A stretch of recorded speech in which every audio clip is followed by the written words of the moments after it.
Hello,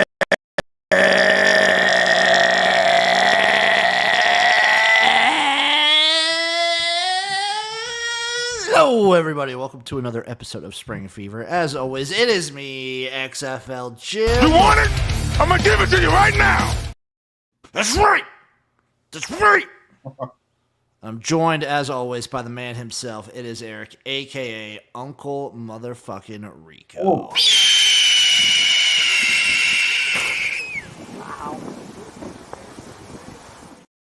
Wow. That's Indeed. That's all I can say to that, my friend. Wow.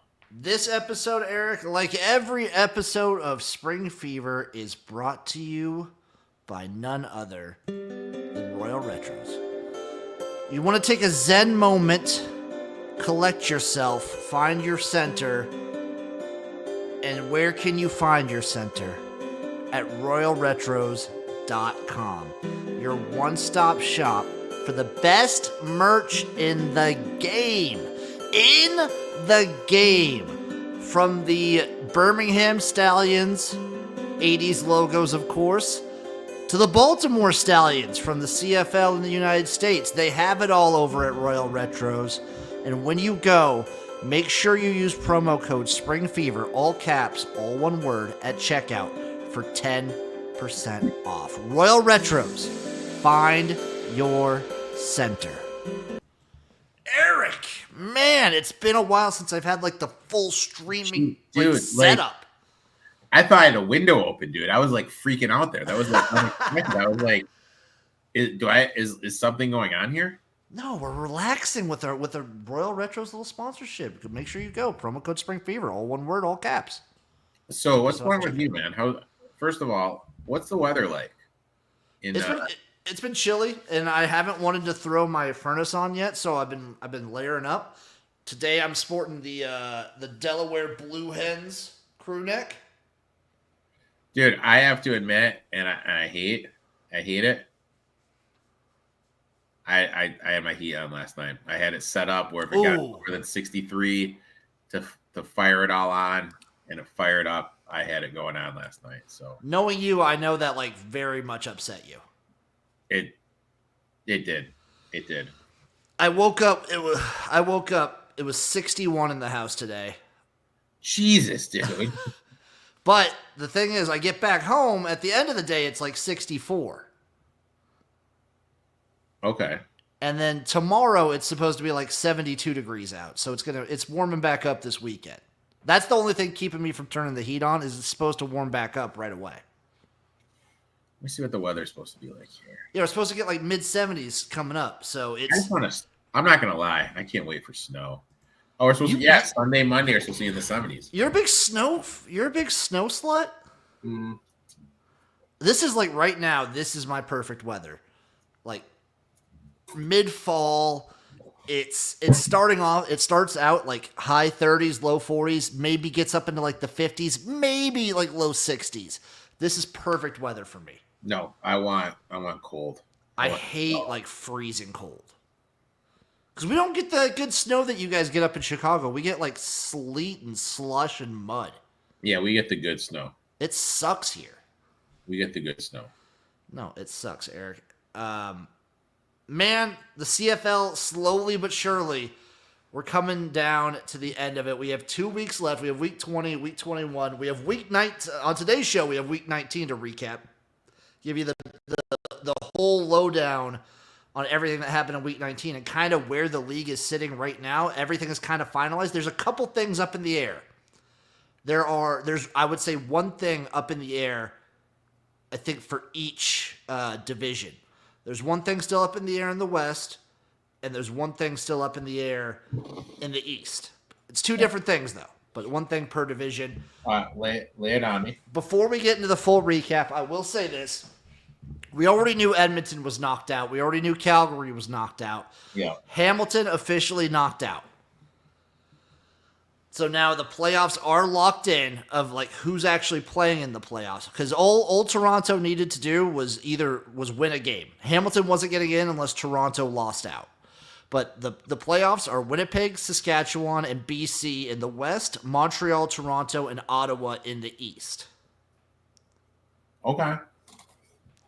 So what we're waiting to play out is in the East Division, Montreal has locked up the bye week for they've had the bye week locked up for I don't know how long now. It's been like 6 weeks that Montreal has locked up the bye in the East Division. But we still, I believe, don't have it with Toronto or Ottawa because Ottawa's only 1 point behind Toronto in the standings. So, and they play coming up. They play this week. So that game could basically determine who gets the home field advantage in the playoffs. Lots going on there. And a then lot can happen. You know what I mean? A lot can happen. And then in the West, the Saskatchewan Roughriders are only 1 point down from the Winnipeg Blue Bombers. Which is a little bit of a surprise. To see who gets a bye week in the West Division. So each one of those teams only plays one more time. Winnipeg plays Montreal and Saskatchewan plays Calgary. So those are the last 2 games of the regular season, and that could determine who gets a bye in the Western Division. But before we get into all that, and before we get all the scenarios coming into Week 20, we have Week 19 to break down, starting with the Toronto Argonauts 14, Winnipeg Blue Bombers 11, which is one of the factors that leads the Rough Riders even having a chance to get a bye week here. This was just a defensive battle. Winnipeg offense, I've been saying it, like as good as the defense has, the offense has looked better in previous weeks. They kind of came back down to earth a bit. Zach Collaros not looking great. I will say this, he put his body on the line and tried to win the game at the end there. He dove. He was like, I want to say 3 to 4 inches short of a first down after having to run 18 yards on a scramble. It was beautiful. And I've said it before, I've said it all season, Winnipeg lives and dies by Sergio Castillo. He had a rough game. He missed 2 kicks. Yeah, you can't be leaving points off the board, especially if you're serious about trying to win a ship. You can't be leaving points off the board. He's been pretty consistent. He still has the long kick on the season, but guess what? You make those 2 kicks, you go from 11 points to, I think, so you subtract 2, so 9, but plus 4. So you'd be at 13. You'd be close. You'd be right there. Yeah. And who knows what the momentum would be too. So this was a rough game for Winnipeg. Oliveira's still really good. Didn't have a ton of offensive production except for a couple big plays from Kenny Lawler, it felt like. But Oliveira's still really, really good. Yeah. And then Toronto, I mean, defensively it was good. Special teams, Winnipeg still had them on lock. And this just goes to show, like, Toronto made some consistent plays, but Winnipeg's defense, the way this Argos team has been playing, to keep them to 14 was still a good deal. Which team do you have more faith in being able to win it all? I think so. On a good Sergio Castillo day, Winnipeg with that defense can beat anybody. But I think Toronto, out of these 2 teams you're talking about, out of these 2 teams, Toronto felt like all around a bit better. But this Bombers defense, that you can lean on this defense so consistently right now, so reliably, that their offense just needs to have like a decent productive game, and they're not just like in it, they're winning most of these matchups. Especially with a couple of the other teams like fading right now. Like we talked about Ottawa and Montreal these past couple weeks haven't been looking nearly as strong. So it's prime pickings for the Bombers right now. Toronto, though, looks very good. I could definitely see them coming out of the East the way things are shaking up. Saturday, October 12th, we had the Edmonton Elks versus the Calgary Stampeders in the game that meant nothing bowl this week. Elks won it 23-18. Matthew Shields looked pretty good. This game was entertaining and fun and stupid, but it ultimately means nothing. I suspect both of these teams will be looking for a quarterback in the offseason. Because I don't think it seems like logic and the vibes in the CFL world as a whole, it does not feel like Trey Ford is going to stay in Edmonton. Where do you think he ends up? I mean, selfishly, Saskatchewan. Trevor Harris is getting up there in age. I can see him. I can see him going to the Rough Riders. They're pretty good about picking those So guys where do up. you think Edmonton pivots to then? They might stick with Bethel Thompson. Really? They might. I mean, obviously, if they can just like go full all in on Trey Ford, get new coach in there, and just go all in on Trey Ford, they'll probably do that. Sam chiming in. Saskatchewan would be a great pick. I think it'd be a great pick for both sides. I don't think Montreal will be in the market. Maybe Zach Collaros hangs it up, and Winnipeg's in the market for a quarterback too. Do you think Galaris would hang it up? He's getting up there, dude, and he's like this is his cliff year. This is the year he's clipping. This definitely does seem like it. Yeah. Paul R in the chat saying, I'm heading to Punta Cana tomorrow and looking forward to watching my Argos from the beach. Hoping by this time tomorrow I'll have a gorgeous sunburnt face. I hope so too, buddy. I've never been to Punta Cana. But I think Edmonton and Calgary will be teams to watch in the quarterback market going forward. Especially because, like, I doubt, we'll talk about it right now, BC 8, Saskatchewan Roughriders 9, before we even get into this, like, shit fuck of a game for BC, the Lions are going to be doing something at quarterback. I doubt they keep both Nathan Rourke and Vernon Adams. You can't keep both those guys. I mean, who do you keep then? They seem to be going all in on Rourke. So, okay. And he has not looked good since his return. I'm just being flat out honest, dude. 15 for 23, 200 yards, 0 touchdowns, 2 picks. I will say, one of those picks, not his fault.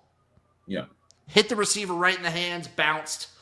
And also, like, Saskatchewan, Eric, as much as we talk about in the stats of them having not a great pass defense, the turnovers. Is there an emergency going on by your house?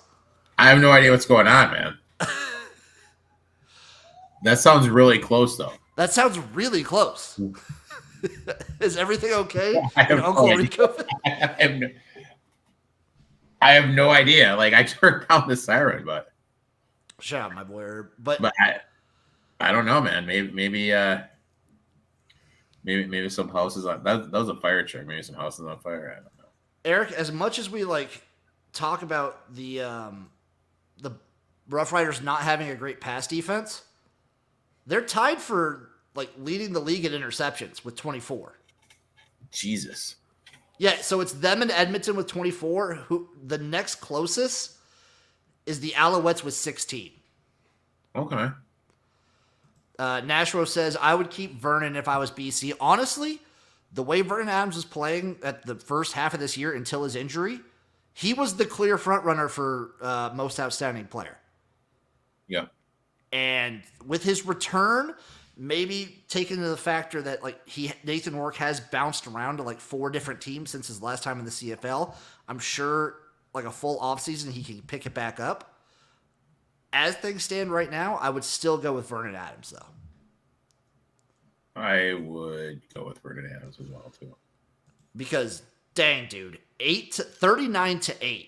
In this game, was it like both teams were in a must-win situation. This game was for determining who would get home field advantage in the playoffs. Saskatchewan, with this win, has locked up. They don't have the bye yet, but they have locked up home field advantage in the playoffs, which I think for a team like the Rough Riders is huge.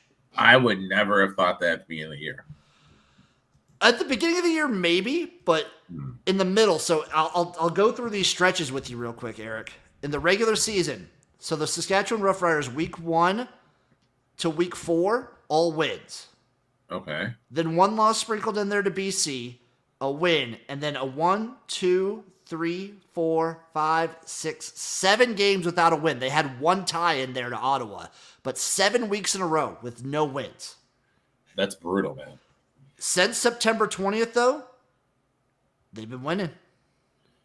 Winners win, man. They do this every single year, though. I've talked about the Rough Riders every year, I feel like, where they start hot, dip in the middle, come back alive at the end of the regular season, and then disappoint in the playoffs. Yep.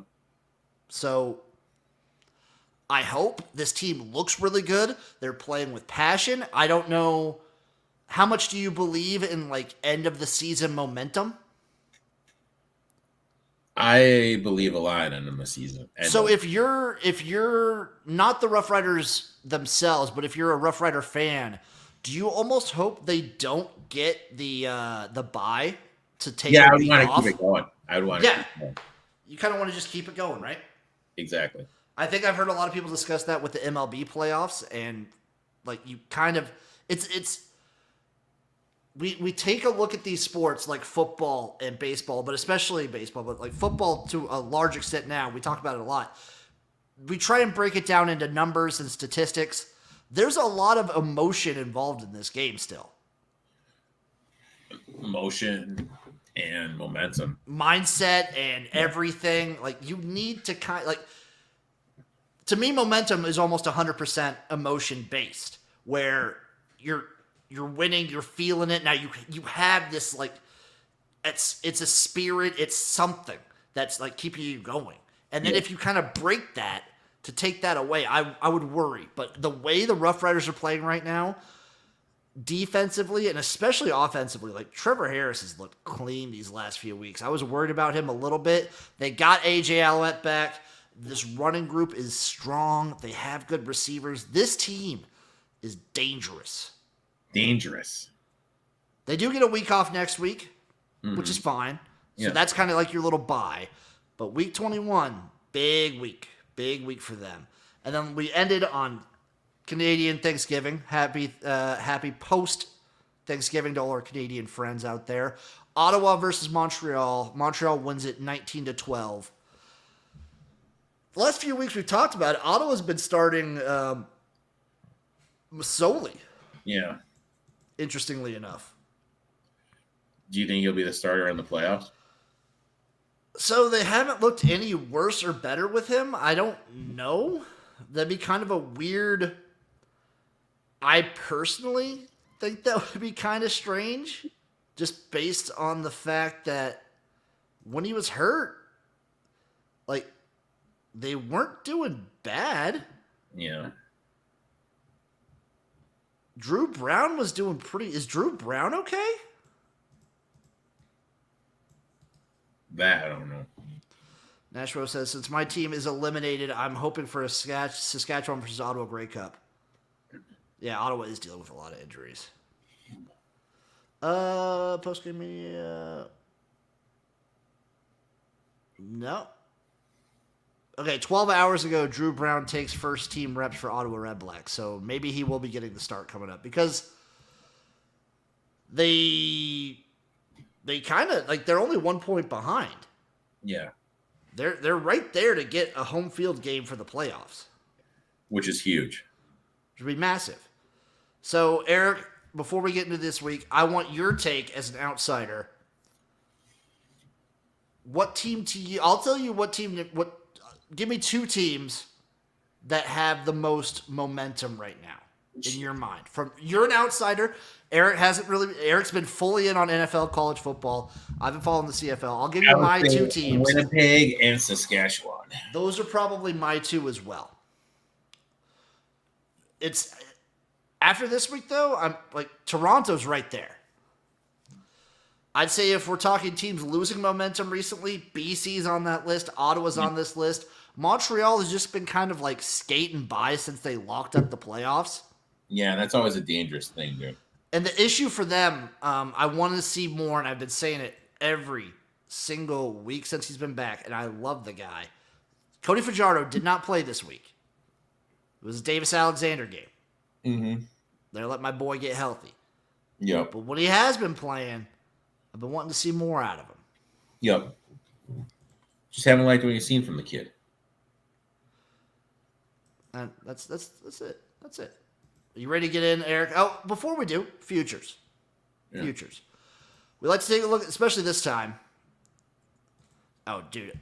Nashville. I'm still shocked ours got swept by Hamilton, yet beat Winnipeg and Montreal. Kind of crazy. Montreal, Hamilton just had it against Argos this year, and Edmonton sweeps Calgary 3-0. Good for the Elks. So for the futures, Eric sitting at last place plus 1,500, the Ottawa Red Blacks. Almost time. You already have it though. You already have a good number from preseason. So we're not touching the Red Blacks. Yeah. The BC Lions at plus 750.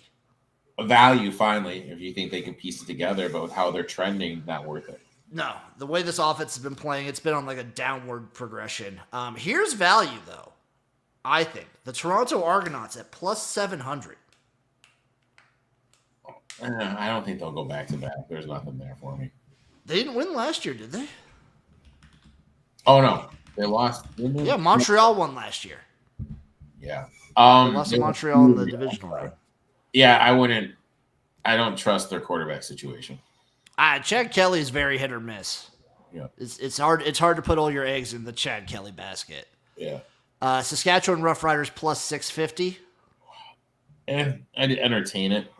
I'd entertain it. That'd be a good, interesting like hedge opportunity because I think they do beat BC in the playoffs.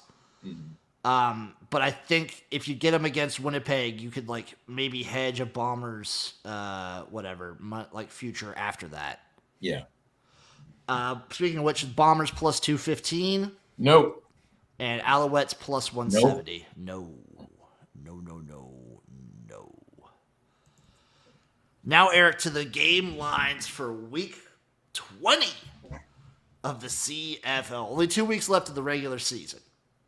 Friday, October 18th. And guess what, folks? The stream's coming back. I got the room set up. The streams are back. Friday, October 18th. Calgary versus Hamilton. The Hamilton Ticats are 3.5-point favorites at home. Over under is 51.5 plus 154 for the Stampeders. I'd take Hamilton here if I had to bet it, but I'm not running to the window to bet it. Yeah, I would probably take the Ticats here. I might take the over. Both offenses have looked good, and I believe Calgary is bringing in Matthew Schultz again this week. Potentially a Matthew Schultz revenge game since Hamilton traded him away. But Matthew Schultz revenge game. I like to call him Schlitz. I like to call him my boy Schlitz. If I go anything, I'm going over 51.5 here. I don't love that game personally. Mm-hmm. Up next, Eric, we have the Ottawa Red Blacks. Saturday, October 19th. Oh, dude, ouch. Very much ouch if Schultz beats Hamilton. Saturday, October 19th at 2 p.m., Ottawa versus Toronto. The Argonauts are 4.5-point home favorites, over under 49.5, plus 165 on the money line. Eric, before you do anything with the line, I want you to do me a favor. Yeah. What college football games are this going up against on Saturday at 2 p.m.? Jesus. I need you to find it for me. I need you to find it for me. I need you. I need it so bad. Jesus, Jimbo. Dude, how is FIU losing the Utah? What games are going on at 2 p.m. our time, Eric? 2 p.m. in Central. North God's time. North Carolina State. Oh, sorry. CMU, Eastern Michigan. North Carolina State, California. UAB, South Florida. Houston, Kansas. Michigan, Illinois. Western Michigan, Buffalo. Charlotte, Navy. Oh, dude. Alabama and Tennessee. Oh. Notre Dame, Georgia Tech. Arizona, Colorado. USC, Maryland. Baylor, Texas. That's it. It's really just that Bama Tennessee game going to be eating up all the eyeballs in America. But for Ottawa versus Toronto, once again, Toronto minus 4.5 at home, over under 49.5, plus 164 on the money line. What do we feel? For Toronto, I gotta play my boys, dude. You're gonna play the Red Blacks straight up? I'm gonna play the Red Blacks straight up, dude. Give me the plus. I want the plus points though. Shout out AJ Druid in the Twitch chat. Plus 4.5 for the Red Blacks for Eric. Yep. I'm gonna go sneaky here, not sneaky at all. I want to play the under. Okay, respect. I'm gonna go under 49.5 here. I think both these defenses come to play. Mm-hmm. And then finally, 6 p.m. on Saturday. I assume that's going up against Georgia, Texas. Yeah. Montreal versus BC. The BC Lions are 1.5 point home favorites. What? Oh my god, dude! Listen, What? this game's going up against Kansas State, West Virginia, Georgia, Texas, Iowa, Michigan State, Kentucky, Florida. Yeah, it's a rough situation. BC, 1.5 point home favorites against Montreal. Over under is 48 plus 110 on the money line for the Alouettes. I would play BC here in the bounce back spot. AJ does have a point. Montreal has been historically terrible at BC. I would take BC. I'd probably also take the Lions minus 1.5 here. I might just do that. And you know what I'm going to do, Eric? I'm going to do a little cheeky. I'm going to go with the over in the Calgary Stampeders Hamilton game. I'm going to go red black straight up, and I'm going to go BC Lions straight up. Parlay plus 791. I like it, dude. I like it. And you know what else I'm going to do? Oh, God, I'm feeling it right now. Oh, do they not? Oh, my God. Screw you, DraftKings, for not putting up props. Oh, too early. Dirty girls. Too early. Anyway, yes, I like the over 51.5 for Calgary Hamilton. I also, like with Eric, I will be on Ottawa plus 4.5 versus Toronto and the under 49.5. And then I will take BC minus 1.5. And then a parlay of over 51 in Stampeders Ticats, Red Blacks money line, and BC money line. Eric, what are your plays for the CFL in week 20? Hamilton, Ottawa, and BC. I like it. Now, Eric, we come to your favorite part of the show, the DraftKings lineup. We did all right, not great last week. We were like right on the edge. All right, not great. Oh, excuse me. Exactly. Yes. AJ makes a good point. They are terrible when they play BC at BC. Yes, I don't know if I worded that right. But are you ready, Eric? I'm trying to find this goddamn sheet I use. I'm gonna get the lineup set. Only 3 games this week, so it's a smaller sample size. It's a smaller group that we get to use.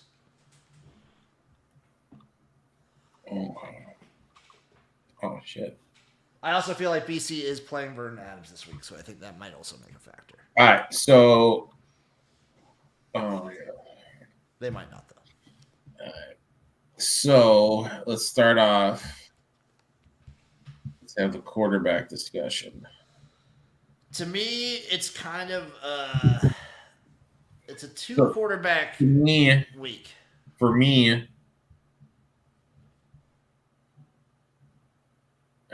who are you feeling, Eric? What are the numbers? whoever's What are the playing for signs BC will play the bounce back. So you're taking the shot on Vern Adams or Nathan Rourke. Yeah. You're either spending $11,000 or $10,200. Well, I mean, who would I? That's what I would do. I mean, I don't want. We just don't know who they're doing. Or I'd want whoever's playing for Miami, Oakland, geez, Ottawa, but we don't know that one either. No, it's probably Masoli, but I don't know that for sure. I want the Ottawa quarterback or the BC quarterback. You don't want the Hamilton Tigers. No. Okay. You don't want to mess around with Matthew Schultz. No. For the sake of the show, let's just put in Spicoli. Whatever. We could do let's do Masoli. Let's do our boy Masoli. We've been Jeremiah Masoli fans good like forever. All right. So now I want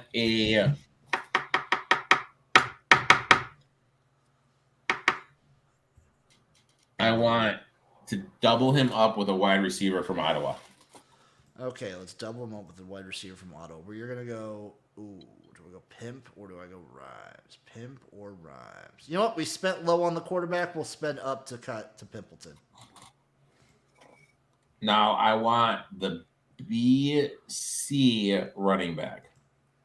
You want stand back. Yeah, Bounce back spot. exactly. He had a rough week too. I want a Montreal wide receiver. A Montreal wide receiver. We're going to go with our boy Rambo. I want a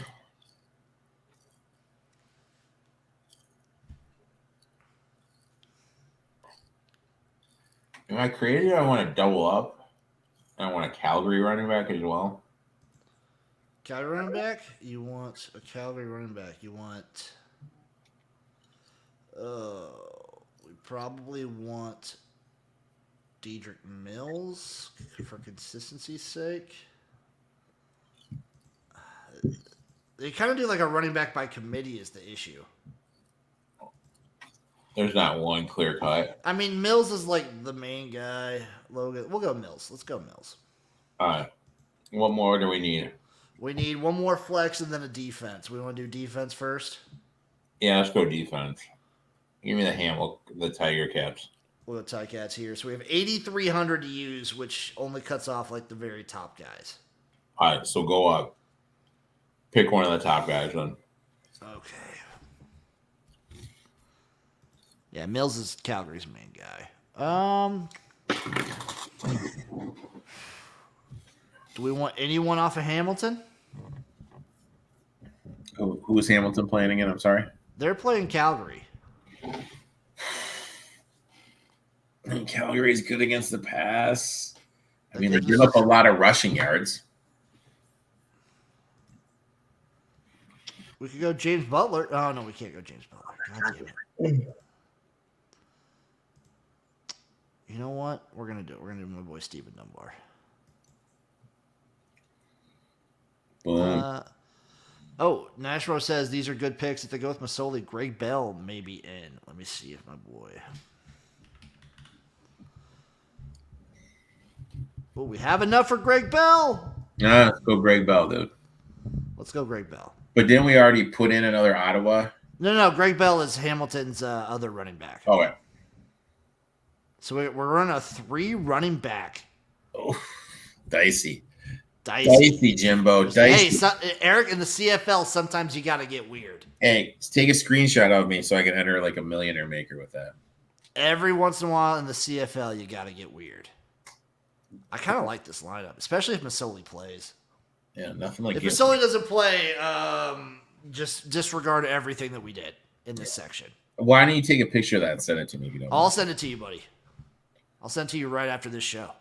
Sounds good, brother. Any other CFL takes, Eric, on the Canadian Football League before we move into the one last bit of the show? I got nothing, my friend. It's an exciting time. I'm excited. 2 weeks. In 2 weeks, it'll be playoff time. Okay. And things heat up in the playoffs. Yeah, when it gets colder in Canada, the football heats up.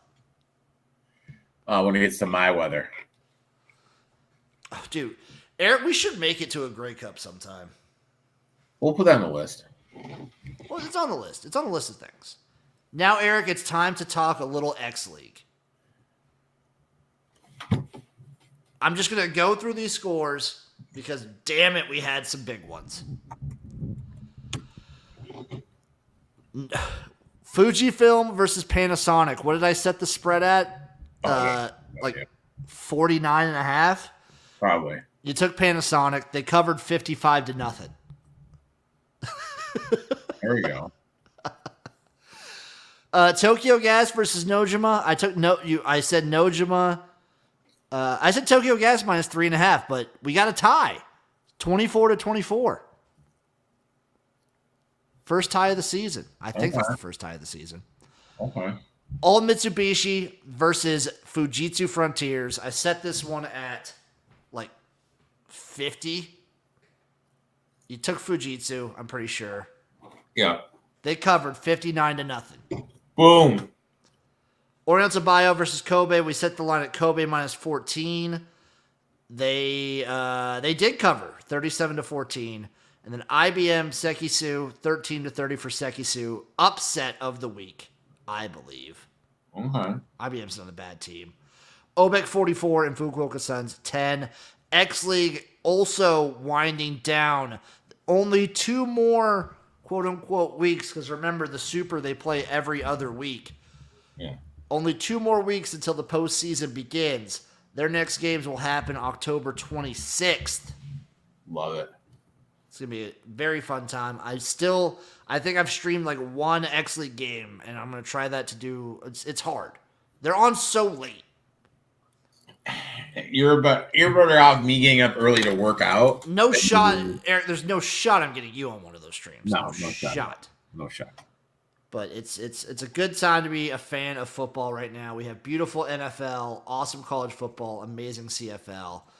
AJ's 100% right. Grey Cup week, awesome. Come up here. Oh, I made it one year. I made it for the Hamilton Winnipeg Grey Cup in 2021. It was magical. Can't wait to go back to Canada. It's on the list. It's on the list. It's a beautiful time to be alive, and it's a beautiful time to go to Royal Retros. Make sure you use promo code SpringFever for 10% off. And me and Uncle Rico will see you guys next time for another hot and sweaty episode of Spring Fever. Bye-bye, everybody. Mwah.